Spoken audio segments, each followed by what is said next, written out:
আসলে ঢাকা বিশ্ববিদ্যালয়ে আমি যখনই আসি না কেন, ঢাকা বিশ্ববিদ্যালয় আমার জন্য সবসময় আবেগের জায়গা।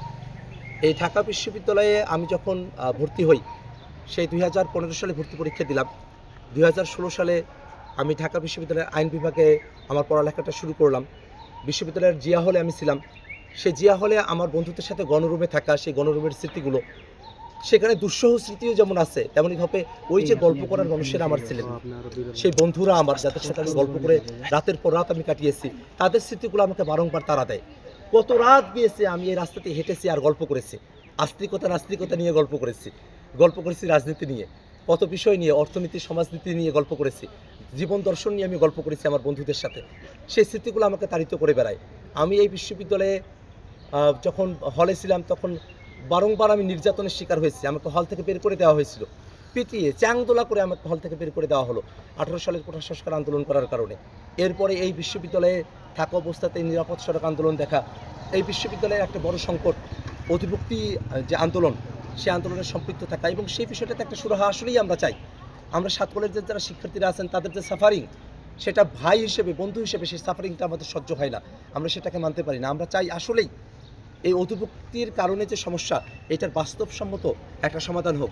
সেই আন্দোলনগুলোতে পার্টিসিপেট করা, এবং এই বিশ্ববিদ্যালয়ে পড়ার সময়টাতে প্রশ্ন ফাঁস হলো, সে প্রশ্ন ফাঁসের প্রতিবাদে অনশনে বসা রাজভাস্কর্যের পাদদেশে এই বিশ্ববিদ্যালয়ে তখন দলমত নির্বিশেষে সকল ধরনের শিক্ষার্থীরাই, সকল মতের শিক্ষার্থীরাই, তারা যে আমাকে সাপোর্ট দিলেন, তারা যে আমার পাশে এসে দাঁড়ালেন, আন্দোলনটা যে সফল হলো।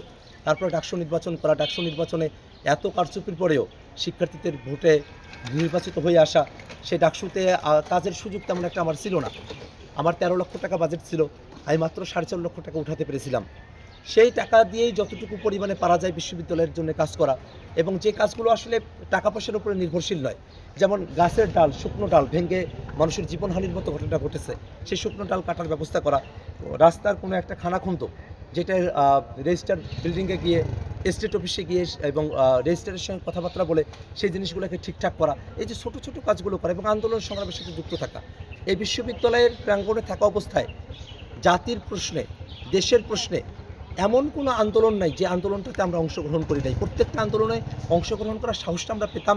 এই ঢাকা বিশ্ববিদ্যালয়ের ছাত্র হিসেবে এই সাহসটা আমাদেরকে বেশি আমাদের মধ্যে সঞ্চারিত হতো। এরপরে এই বিশ্ববিদ্যালয়ে পড়ার সময়টাতেই যখন ডাকসুর শেষ সময়, তখন অনলাইনে একটা জরিপ হলো।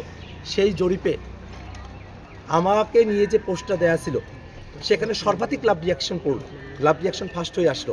এমনকি সেখানে কোনো হাহা রিয়াকশন আসলো না। অথচ আমি তো ছাত্রলীগের অ্যান্টি ফোরাম থেকে, অ্যান্টি দল থেকে আমি কিন্তু তখন নির্বাচিত হয়েছিলাম, ছাত্রলীগ বিরোধী একটা প্যানেল থেকে আমি নির্বাচিত হয়েছিলাম। অথচ আমাকে নিয়ে দেওয়া পোস্টে, সেই পোস্টে কোনো হাহা রিয়াকশন পর্যন্ত আসলো না। এই যে শিক্ষার্থীরা আমাকে আপন করে নিল, সে আপন করার টানটা আমি এখানে এসে অনুভব করি। আবরার ফাহাদের আন্দোলন করা,